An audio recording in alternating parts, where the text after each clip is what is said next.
está sentado con nosotros Martín Vizcarra en los estudios de Exitosa. Bienvenido, Martín, gracias por estar con nosotros. Gracias, Nicolás, por la invitación. Comencemos por esto. ¿Cuál es la opinión de Martín Vizcarra sobre lo que acaba de hacer la fiscal de la Nación, sobre lo que ha dicho el presidente y su gabinete anoche y sobre lo que está pasando? Mira, Nicolás, estamos en una crisis política, no de ahora, sino de hace varios años.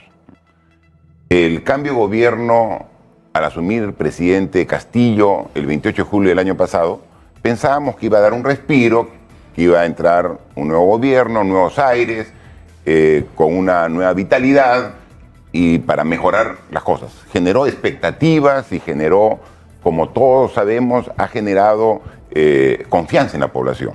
Confianza que se ha extinguido por completo en tan solo un año. Y estamos ahora no solamente en la crisis política que ya llevamos hace 5 o 6 años, sino estamos en un agravamiento a su máximo nivel de la crisis política.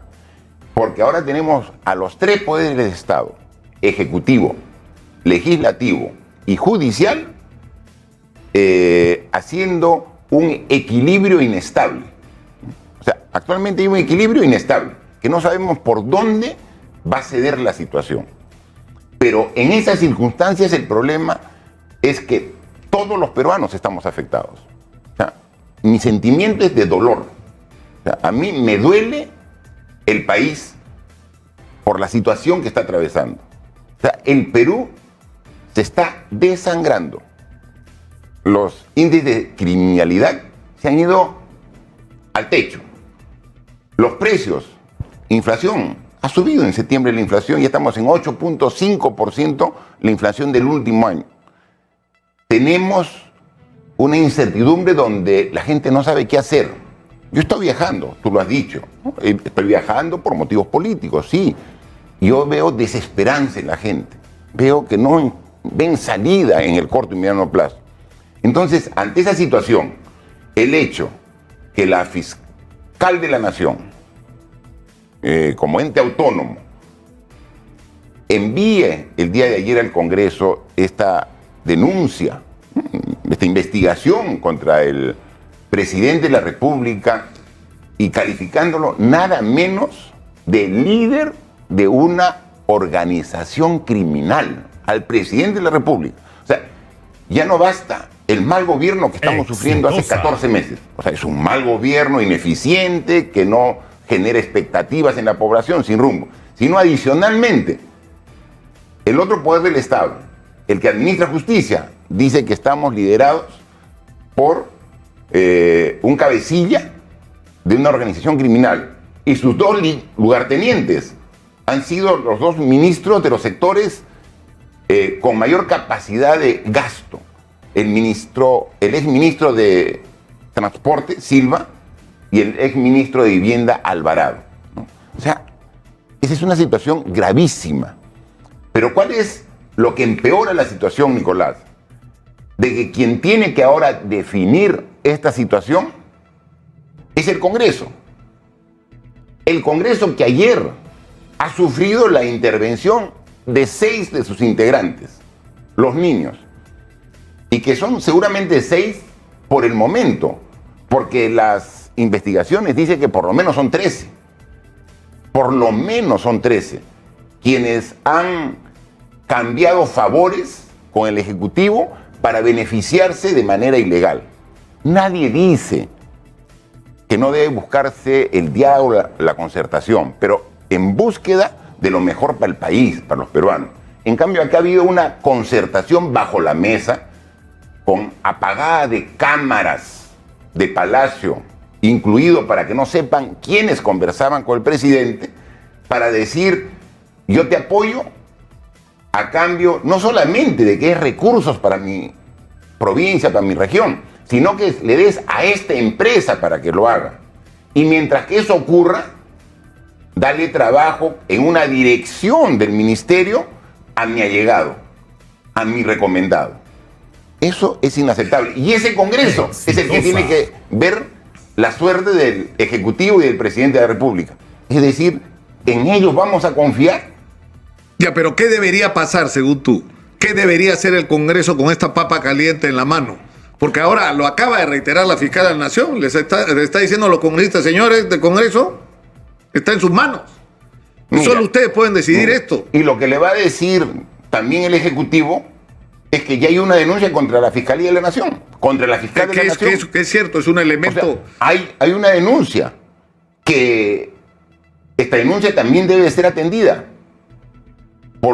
ya sea por los organismos propios que deben velar por el correcto funcionamiento del Ministerio Público, como también es una acusación constitucional en el Congreso de la República contra una funcionaria como la fiscal de la Nación, que también tiene que merituarse los elementos de juicio que han presentado y que sustentan esa denuncia contra la fiscal de la Nación.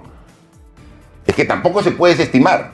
O sea, lo primero que nos puede a nosotros surgir como análisis es, no, como el presidente ya sabía que se le venía la acusación de la fiscalía. Acusaron a la fiscal de la Nación. ¿Cuál es la mejor defensa? El ataque. Entonces, antes que me acusen, yo ataco. Pero sea como fuere, ya hay una denuncia formal con pruebas, con elementos de convicción contra la fiscal de la Nación, referidas a su hermana, refería a los cuellos blancos, refería a todo. Eso no puede quedarse. Entonces, la fiscal de la Nación, con justa razón, dice, Congreso, tú tienes que definir la situación del Ejecutivo, pero también Congreso, tú tienes que definir la situación de la Fiscalía, ¿no? O sea, para que en un análisis objetivo se evalúe. Y finalmente dirán, pues... Ya, pero ¿qué tendría que hacer el Congreso? No. Es decir, ya estamos claros que ese es el escenario, pero ¿qué es lo que tendría que hacer el Congreso de la República? Porque acá se introduce un elemento muy importante. Es decir, Dina Boluarte está colgada de un hilo. O sea, en cualquier momento la inhabilitan. De ahí viene este tema que si el Congreso hace lo que se supone debería hacer, el presidente tendría que dejar de serlo. A partir de ese momento se activan los procedimientos que establece la Constitución, que va a llevar a que se vayan todos, porque hay algunos congresistas que hasta hace algunos meses pensaban que podía irse Castillo y quedarse ellos. Ahora ya está claro que si se va Castillo se van todos. La pregunta es, ¿qué peso va a tener esto en la decisión de los congresistas? Es decir, que en el momento que voten van a estar pensando no si hay una organización criminal o no, sino qué va a hacer de mi vida el día que deje de ser congresista. Yo no soy tan optimista como tú, Nicolás, en decir que los congresistas ya ahora han asimilado la situación de que si se va Castillo, se van todos. Yo no creo eso. Yo creo que todavía la mayoría de congresistas piensan, aquí tenemos la oportunidad de sacarlo a Castillo y nos quedamos nosotros en el Congreso hasta el año 2026. Con niños, con adolescentes y con adultos. Nos quedamos todos juntos, pero nos quedamos. Lo que piensan la mayoría de congresistas es, gracias, señora fiscal de la Nación, ya nos dio el argumento que faltaba para llegar a los 87 votos. Y con eso sacamos a Castillo del juego, que bien merecido lo tiene, Dilma Boluarte está que pende de un hilo, así nomás, y hacemos así, y se va Dilma Boluarte, el Congreso asume el Ejecutivo, para el cual no ha sido elegido, y entonces, en el Congreso, los partidos, que ya no tienen ninguna legitimidad, nos encargamos hasta el 2026 del Legislativo y el Ejecutivo. Eso es lo que piensa ahora la mayoría de congresistas. Entonces, encontrarle, mira, yo veo que el 117, que el 114, que todo, es de ahí, acá está la Constitución. Finalmente los congresistas no van a leer la Constitución para tomar la decisión. ¿Sabes lo que van a hacer? Es contar votos. En el Congreso, los argumentos no son cualitativos. Claro. En el Congreso los argumentos son cuantitativos. Tanto así que dice, necesitamos 87 votos para vacarlo. Entonces, oye, pero no se puede vacar. Entonces bajemos a 66 votos. oye, pero que no se puede, bajemos. Entonces solamente están viendo la forma. Claro, como... para vacar un presidente en el Perú no necesitas razones sino votos. Votos. Eso está claro. Si tú Ya. sumas 87 ahorita, vacas al presidente. Ahora, el problema... Si tuvieran los 87 votos, ¿estarían esperando la denuncia de la fiscal? ¿Sería necesario para el Congreso la denuncia de la fiscal? Es irrelevante. Bueno, está claro que no los tienen. Ahora, el problema es que para incluso procesar lo que la fiscal está pidiendo, es decir, el tránsito es que esto va a la subcomisión de acusaciones constitucionales que lo presenta ante la comisión permanente. La comisión permanente lo debate, lo vota y la comisión permanente acusa ante el pleno. Pero en ese pleno, de 130 solo pueden votar 100. Porque los 30 de la comisión permanente no pueden votar. Y de esos 100 se necesitan los 2/3, son 67. El otro día estuvimos haciendo suma de resta, tampoco llegan.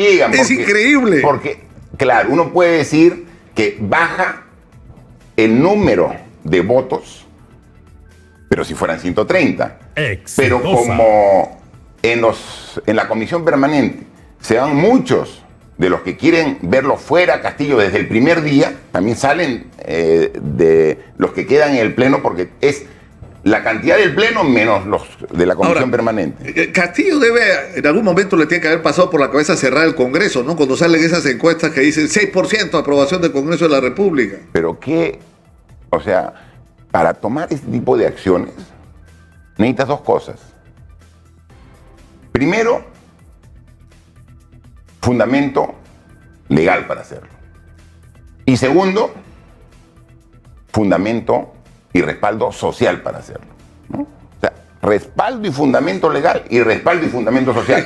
Ya Salvador del Solar. No tiene ninguno. Ya Salvador del Solar. Es parte del fundamento legal y social. Es parte de. Entonces. Claro, porque el fenómeno es que el Congreso está desacreditado, pero el presidente no tiene el respaldo popular suficiente como para decir, ¿sabe qué? Ya estamos hasta acá el Congreso. Por supuesto, o sea, es que lo que quiere, y esa es nuestra tragedia hoy día, Nicolás, que el único objetivo del Congreso es desaparecer a Castillo. No es mejorar el país, es desaparecer a Castillo.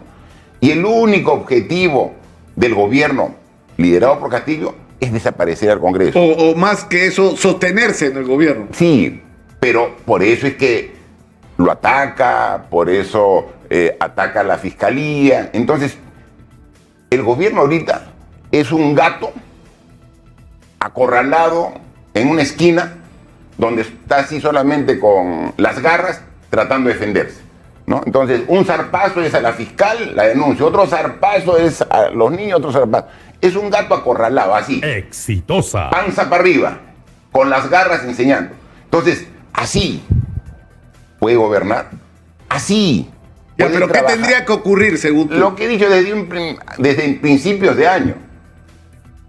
Que de una vez tomen esta difícil situación con responsabilidad el Congreso de la República y que con una actitud que sea de completo desapego del cargo que están ejerciendo, busquen el mecanismo que existe, que hay, para de una vez convocar a nuevas elecciones. Es decir, que se vayan todos. De una vez. Entonces, quieren que se vaya Castillo. ¿Son conscientes de que el gobierno le está haciendo daño al Perú? Son conscientes. Ya pues, desprendimiento. ¿Es tan difícil? ¿Qué cosa es más importante para el país? ¿La vida y el bienestar de 33 millones de peruanos o el bienestar de 130 congresistas? Ya, ¿y cuál sería el procedimiento? Simplemente. O sea, porque Castillo no se quiere ir, ¿no? Porque Castillo tampoco está en la renunciar, postura de ya yo me voy y nos vamos todos. No va a renunciar Castillo, olvídense. Claro, es el gato con las garras. Claro, el problema es que si renuncia se convierte en un ciudadano común y ahí le cae encima la fiscalía. No va a renunciar, ¿no? Y eso de... escuché al alcalde electo Rafael López Alea diciéndole que se vaya y que se vaya a una embajada y que vaya. O sea, él es el dueño de... Ahora resulta que el alcalde es el dueño de la legalidad que le dice, te vas y nosotros no te hacemos nada, vete a asimilar una embajada y déjanos tranquilos. Todo tiene que ser según la ley y la Constitución. Y entonces, simple y llanamente. ¿Y tú le aconsejarías algo si te llama Castillo ahorita y te dice, Martín, ¿qué hago? Plantea si lo haría, cosa que no he hecho ninguna vez, porque siempre por ahí hay leyendas urbanas que yo hablo con Castillo, que yo apoyo a Castillo. Nunca he hablado con Pedro Castillo ni nadie de su entorno, desde el inicio del gobierno, ni en el proceso electoral. No he hablado ni con él ni con nadie de su entorno. Si me hubiera llamado, hubiera ido para darle los consejos que a mi juicio... Ya, pero si te llamara ahora le digo, a pedirte consejo, ¿qué consejo le darías? Que si piensa en el Perú, no le puedo decir que renuncie porque iría contra su propio estabilidad e integridad. Lo que le diría es, presenta un proyecto de reforma constitucional para acortar el periodo de esta gestión de gobierno para que no sean de 5 años, sino solo sean de 2 años. Para que el próximo 28 de julio tengamos un nuevo presidente, un nuevo gobierno y adicionalmente un nuevo Congreso. Uno puede decir, oye, pero 28 de julio todavía se ve lejos. Sí, pero es peor en esta situación que no encontramos una salida y que va a haber juristas, constitucionalistas que van a interpretar no de 2 formas, de 8 formas el artículo 117. El artículo 30 de la Convención. De la Convención de Naciones Unidas. O sea, va a haber tantas interpretaciones como abogados hay. Entonces, exitosa. El tema no es legal. Bueno, pero eso mismo que puede, claro, el tema no es legal. El tema no es legal, el tema es de votos en el Congreso. Los congresistas solamente, todos los días, cuando se despierta Málaga, el propulsor ahora de Edward Málaga, a quien lo respeto, es una persona correcta, bien intencionada. O sea, me parece un excelente profesional, excelente persona y bien intencionado congresista. Pero el camino que está planteando no va a conducir a nada. ¿Qué hace Edward Málaga cuando se despierta todos los días? Comienza 1, 2, 3, 4. O sea, es lo que hace. Dice, cuenta cuántos tiene. Todos los días lo cuenta, ¿no? Y llega al mismo número, ¿no? O sea, entonces no es un tema de... Claro, de pero el número. problema es que así, ya, digamos, Pedro Castillo te llama, tú le dices, Pedro, propongo una renuncia, un acortamiento del plazo, pero eso va a ir al Congreso. Ya, pero es que Todo, por eso, finalmente, el Congreso, yo coincido con la fiscal de la Nación, pero no desde ayer. O sea, ayer la fiscal de la Nación le envía un documento de 376 páginas con una denuncia y le dice, la decisión está en tus manos. Yo se lo dije en enero de este año. Le dije, Congreso, la decisión está en tus manos. Estamos sufriendo los peruanos un mal gobierno, ¿no? Seguramente Pedro Castillo cuando asumió el cargo lo hizo con buena intención, pero sea lo que fuere, no hay liderazgo, no hay rumbo, existe indicios de corrupción serios que están ahora sustentados en estas 376 páginas de la denuncia. Eso ya lo sabíamos hace 6 meses. O sea, ya lo sabíamos hace 6 meses. Entonces, hay que plantear la solución. Porque si no dan la solución, teniéndola en tus manos, te conviertes y pasas a ser víctima a cómplice. Ahora el Congreso es cómplice de la situación que tenemos en el Perú, porque teniendo en sus manos la solución, no la implementa. Tenemos que ir a la pausa y tras ella yo quisiera regresar con la pregunta que creo todos nos estamos haciendo. ¿Y qué viene después? Porque está claro que más tarde que, es decir, pronto va a ocurrir, porque es casi inevitable, que se van a tener que ir todos. Y va a haber elecciones seguramente adelantadas. La pregunta es, ¿qué viene después? ¿Antauro Humala, me pregunto yo? Tras la pausa hablamos de esto, porque es como un salto para atrás, ¿no es cierto? Si nos pasa lo de Antauro Humala, ¿no? La solución a Perú es retroceder 50 años, es lo que nos está proponiendo Antonio Humala. Pero en fin, de eso vamos a hablar tras la pausa. Estamos con Martín Vizcarra, con él volvemos.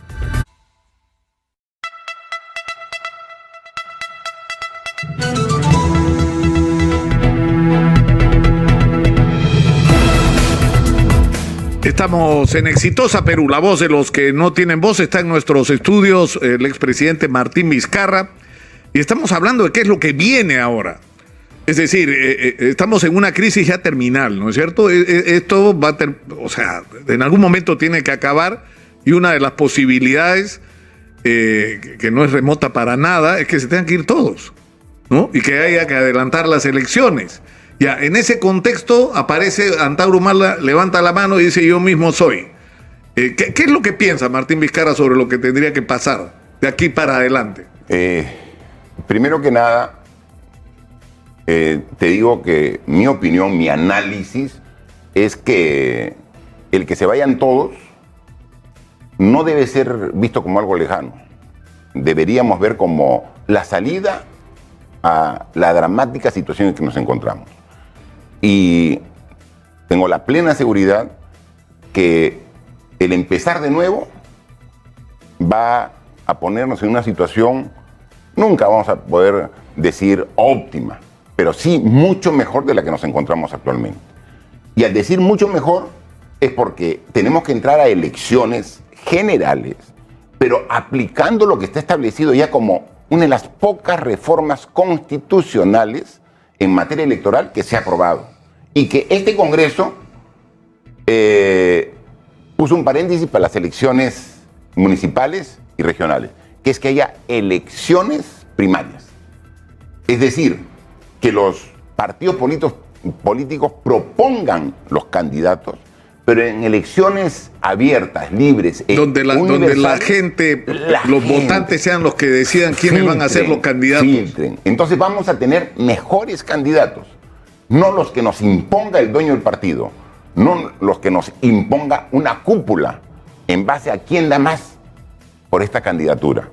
Eso es fundamental. Entonces ya, o sea, de principio, la valla va a estar más alta para ser candidato porque va a haber un filtro previo. Entonces que ya no exoneren de esta reforma que está vigente, pero que exoneraron para estas elecciones, ¿no? Porque los partidos quieren seguir manejando. Entonces, ahí tenemos.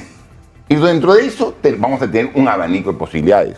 De entre ellos puede estar Antauro Humala, pero yo no le tengo en absoluto temor a Antauro Humala porque escucha lo que habla, por favor.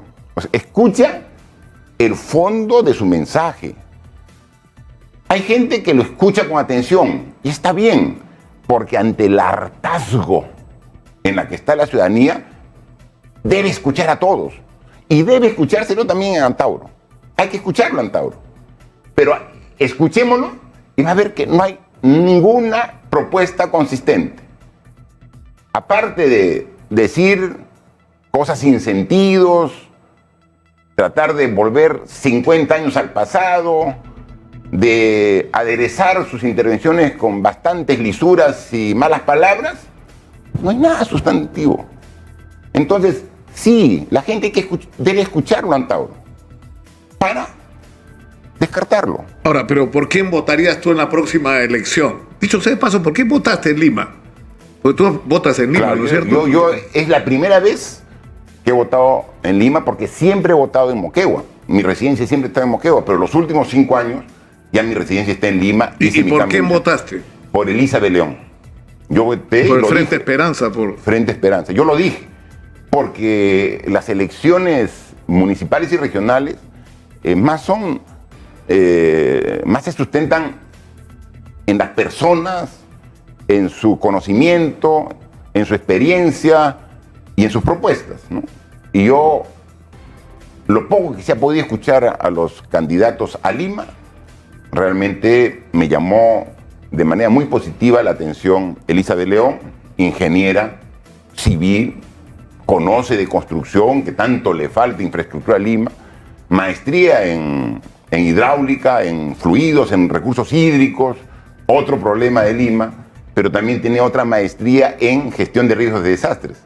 O sea, ¿qué pasaría si hay un terremoto en Lima, ¿no? O sea, imagínate, 10 millones de habitantes con más o menos 4 millones vulnerables. O sea, tiene que haber toda una preparación, me parecía, y sus propuestas coherentes.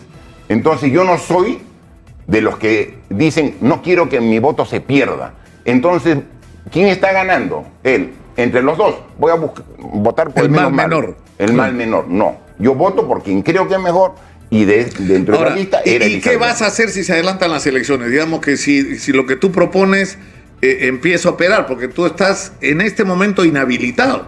Es que el tema personal es absolutamente secundario.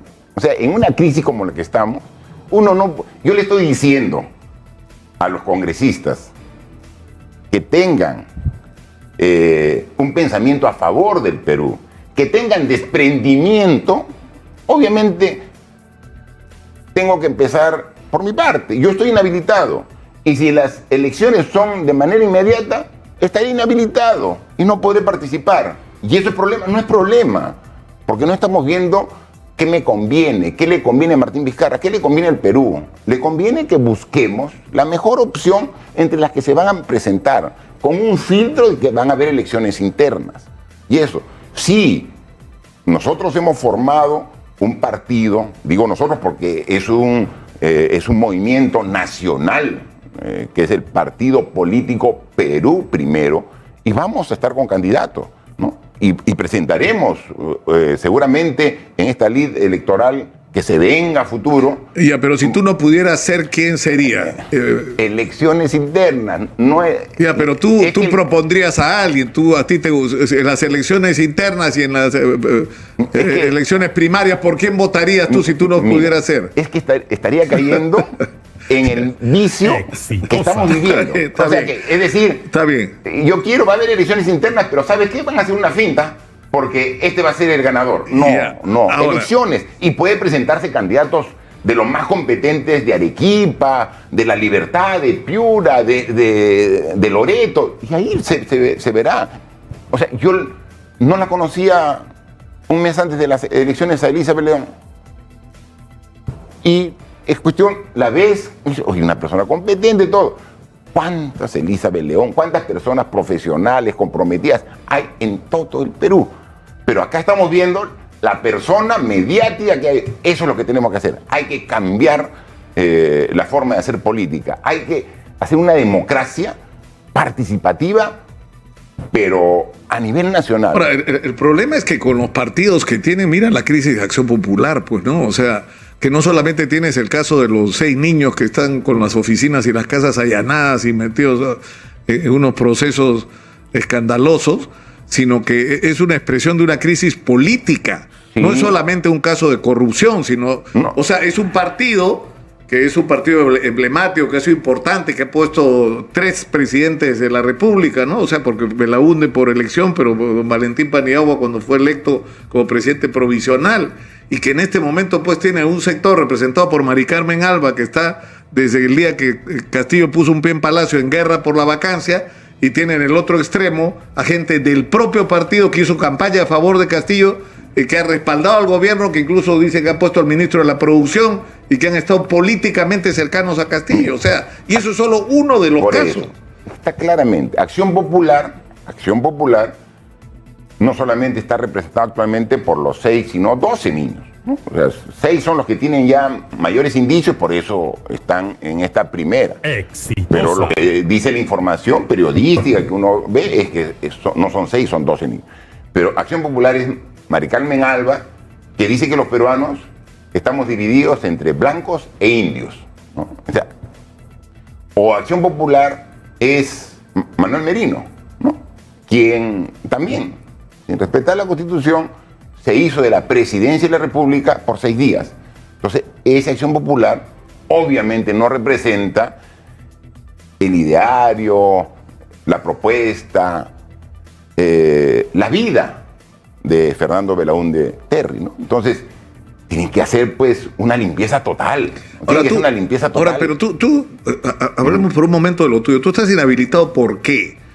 supuestamente por las vacunas, ¿no es cierto? Porque te vacunaste ilegalmente. Pero ha habido... Ahora estamos hablando de que el presidente de la República, Pedro Castillo, están hablando del biodiesel de Petroperú, el puente Tarata, que los ascensos de los militares, que los coimas que dieron los coroneles policías para ascender, están viendo que su cuñada que iba a ofrecer a la señorita Jenny, que lamentablemente está en la cárcel. A mí me da pena igual que esté una joven como Jenny en la cárcel, pero claro, él estaba con Espino ofreciendo trabajos a los municipios, tenía sellos de todo tipo, mira, todo lo que da, ¿no? Y ahí está viendo si alcanza los votos. A mí me inhabilitaron por 10 años porque en octubre del año 2020 yo fui inoculado por esta fase experimental de Sinopharm, que estaba experimentando en la última fase 3 el COVID-19. ¿no? Entonces, por eso, un tema que no ha merecido ahorita ninguna sentencia del Poder Judicial, que no ha merecido ningún juicio. Claro, digamos, eso es. Digamos, ya, era una vacuna experimental, su uso no había sido autorizado, pero lo que se criticó es decir, acá hay dos asuntos, ¿no es cierto? Uno, desde el punto de vista ético, ¿no es cierto? Sí, así es. Ya, y el otro es el asunto penal. El problema es si por un tema de índole ético se puede aplicar la inhabilitación. Eso es lo que está en controversia, porque no entiendo. 87 votos, nada más. O sea, a eso se reduce. O sea, ya, porque tú es 87 votos. O sea, el Congreso solamente hace cuentas. O sea, lo único que tú tienes que lograr inhabilitar a una persona es saber contar, nada más. No ya, pero en tu caso, tú has planteado que tu inhabilitación fue inconstitucional y eso está en manos. Tú has ido a la Comisión Interamericana de Derechos Humanos. Está el trámite de la comisión. Pero lo que ellos han dicho es eso tiene que terminar su ciclo en el Perú y el ciclo termina ¿dónde? Termina con la resolución de un juez constitucional. Termina en un juzgado constitucional. Mire, pero ¿cómo un tema tan urgente? ¿no? Porque yo estoy reclamando un derecho humano, un derecho político, consagrado en la Constitución. Es decir, el título 1 de la Constitución, ¿qué dice? La persona y la sociedad. El título 2 dice el Estado y el país. O sea, es donde fundamenta toda la Constitución. ¿Qué dicen? El Perú es una república democrática, de democracia representativa. Entonces, si es democracia representativa, es que la población va a elegir a sus representantes. Es decir, el fundamento de la democracia en el Perú se da con la elección popular. Y yo con elección popular, el 11 de abril del año 2021, tuve la más alta votación para ser congresista. Más de 200.000 ciudadanos, hombres y mujeres, dijeron: Martín Vizcarra, quiero que tú me representes en el Congreso. Eso lo dijeron el 11 de abril. Y el 16 el Congreso me dijo: no puedes asumir el cargo.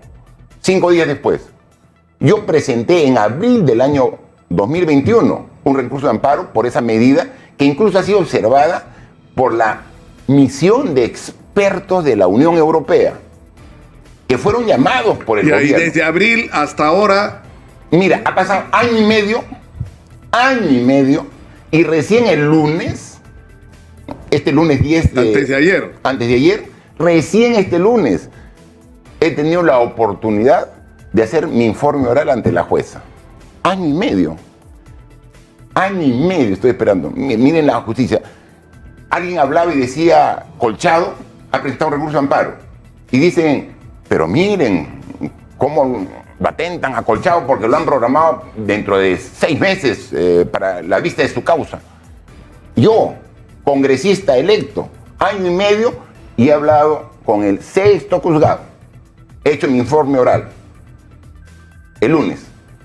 Tengo que esperar que la jueza se pronuncie. La jueza se va a pronunciar y va a decir: está mal inhabilitado, y eso que supondría que tienes que ir al Congreso. Sí, ese es mi objetivo. Y si la jueza dice que no, te vas a la Corte Interamericana. Tengo que... A la comisión y de ahí a la Corte. No, pero es que antes, esta es la primera instancia recién. Tengo que agotar el tema. Entonces tengo que ir, esta es la jueza, tengo que ir al colegiado, ¿no? y de ahí recién ir a la Corte Interamericana, que ya hay un precedente, que en derecho se llama jurisprudencia. Que es, ¿no? no, que el caso de Petro. El caso de Petro. El actual Porque presidente Petro, de Colombia. el alcalde de Bogotá del año 2012, fue inhabilitado sin sentencia del Poder Judicial, y por eso la Corte dijo, Colombia, reponlo.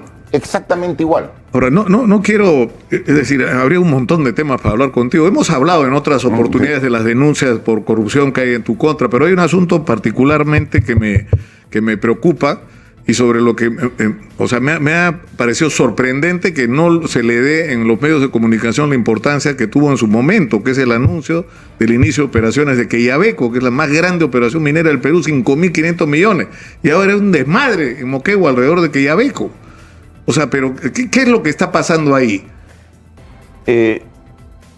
Conozco perfectamente todo el proceso porque a través de una mesa de diálogo, cuando yo era presidente del gobierno regional de Moquegua, nos sentamos 33 instituciones, 33. Gobierno regional, Ministerio de Energía y Minas, la propia empresa, el Frente de Defensa, los agricultores, colegios profesionales, universidades, Cámara de Comercio, 33. ¿Tú sabes lo que es conversar con 33 instituciones, cada quien con sus propios intereses? Y finalmente se vio el camino para que sea viable esta inversión de cerca de 6.000 millones de dólares que ya se han invertido en el Perú y que van a aumentar, me parece, en 0.3, 0.4 el PBI. Entonces, y uno de los temas que se vio es el tema de la contaminación, se vio qué garantías podíamos los moqueguanos tener para que no contamine, ¿no? O sea, porque ese es el riesgo, ¿no? Y por otro lado, el tema hídrico, ¿no? Entonces, porque hablar de agua en Tacna, Moquegua, Arequipa es un tema muy delicado porque es muy escasa, ¿no? Entonces, en algún momento Queyabeco quería sacar agua del embalse de la laguna del proyecto Pasto Grande en Moquegua, y dijimos, no, de ninguna manera, o sea, el agua, ¿cómo vas a quitar el agua para la población, para la agricultura en Moquegua? Tienes que irte a vertientes que, en primer lugar, sean dentro de las vertientes que hay, que sean de mala calidad, porque el río Tambo, que es una cuenca que tiene 1.000 millones de metros cúbicos al año de disponibilidad hídrica, usa solo 500. Y 500 se pierden al mar todos los años. Entonces hay que ver qué de esos 500 que se pierden, cuáles son las que pueden usarse. Y hay una fuente alejada, pero de aguas mineralizadas, porque son geotermales. Entonces usa eso, porque para el uso minero no necesitas agua de buena calidad, agua dulce, que sí necesitan las personas, las plantas y los animales. Pero es muy caro. Bueno, esa es la condición, pues. Tiene que usar esa agua. Entonces se ha hecho ese proyecto pensando de que se usa.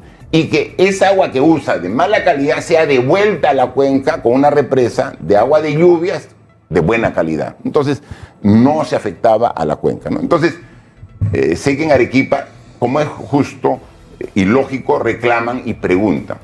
Entonces lo que se planteó también ahí fue que adicionalmente a la solución hídrica de Queyabeco, que no afectaba el sistema, además tenía que hacerse una represa exclusiva para el Valle de Tambo, ¿no? Porque hay excedentes, felizmente que hay excedentes de agua.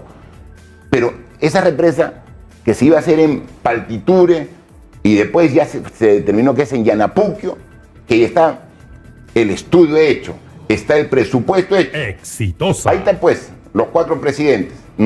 Ya estaba listo para hacerse, para convocarse el año 2020. ¿No? Ya estamos en 2022 y no se convoca. Lo tiene PSI del Ministerio de Agricultura. Entonces, con justa razón, en el Valle de Tambo dicen, ¿y el agua para nosotros? Sí, pues, hay una represa, la represa de Yanapuquio. Pero el gobierno, en esta situación, ¿sabrá que existe una represa en Yanapuquio para atender los problemas hídricos del Valle de Tambo?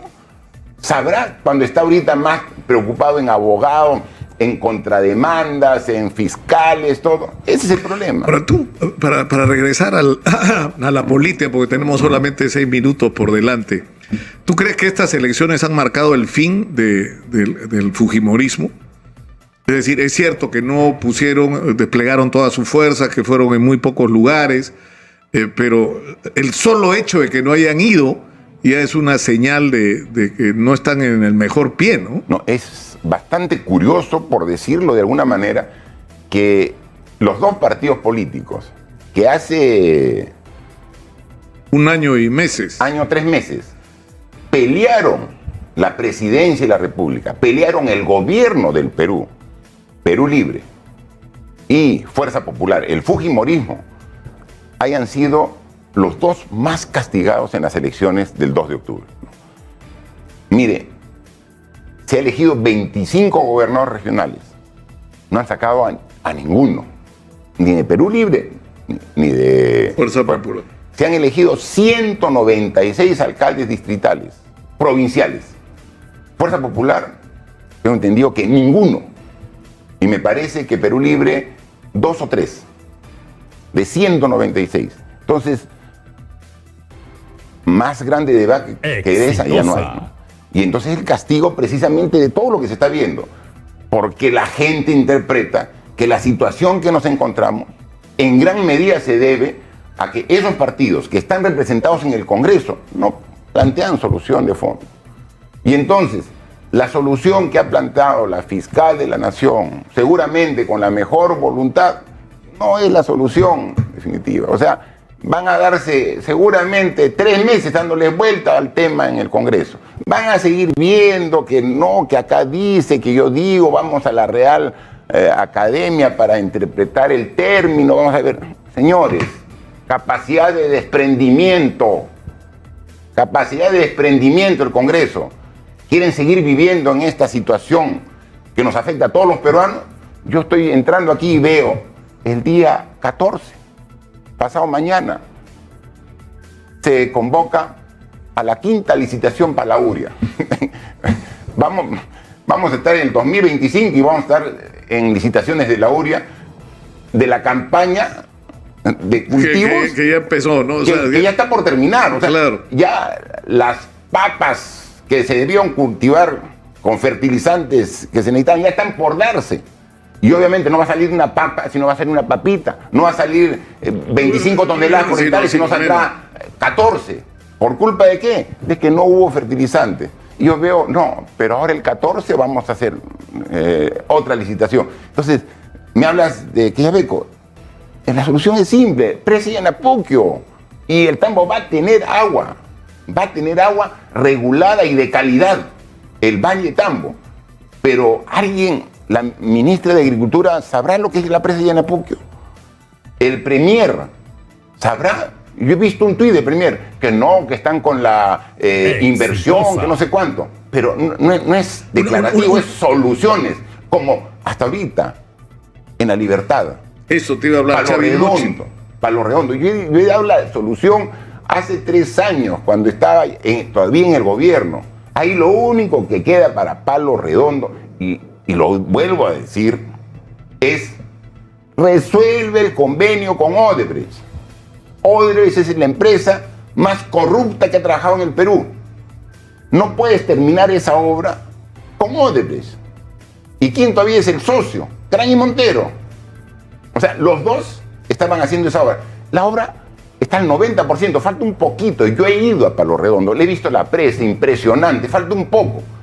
Pero ¿quién? ¿Qué dices tú? Que esa obra la termine el gobierno directamente, en un convenio gobierno a gobierno, con quien sea. Oye, y eso lo hace en 2 años. A mí, cuando yo planteé esa alternativa, esta solución, todavía con PPK de presidente, yo le dije, esta obra se termina en 2 años.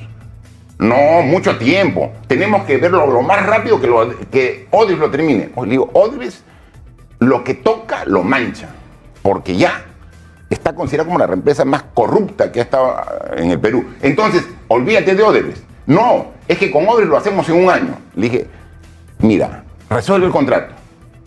Denuncia a Odebrecht por haber parado la obra. Él te va a denunciar, vamos al CIAI, tenemos todas las que ganar. Porque en esa obra también Odebrecht ha aceptado que ha habido corrupción. Ya, entonces, ¿qué tienes que hacer? Saca a Odebrecht del juego. Y gobierno a gobierno, o haces una licitación, saldo de obra, una licitación. Eso te toma 2 años.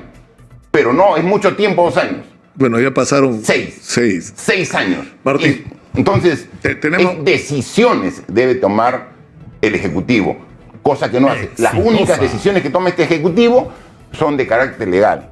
O sea, en vez de tener economistas, en vez de tener ingenieros, en vez de tener médicos, buscar docentes de todas las profesiones, cada vez veo que tiene más abogados para defenderse y para atacar. Y así no vamos a progresar. Entonces, conclusión, señores congresistas, y ahora ustedes no son víctimas de la situación, son cómplices. Tienen la solución en la mano. Es de la Constitución. Aplíquenla. Acorten el periodo presidencial y de esta manera salgamos de estos momentos tan difíciles que estamos viviendo en el Perú. Martín, muchas gracias por estar con nosotros. Estoy seguro que esta entrevista va a generar controversia, como cada vez que te sientas acá. Solamente un tema. 10 segundos. 5. Mañana estoy en Puno. Juliaca, Ayaviri, Puno. Estoy ahí visitándolos. Ahí a los hermanos quechuas y a los hermanos aymaras de Puno. Mi abrazo, y mañana estaremos este abrazo de manera presencial. Nos vemos. Nos vamos a la pausa, regresamos con más. Esto es Exitosa Perú, la voz de los que no tienen voz. Volvemos.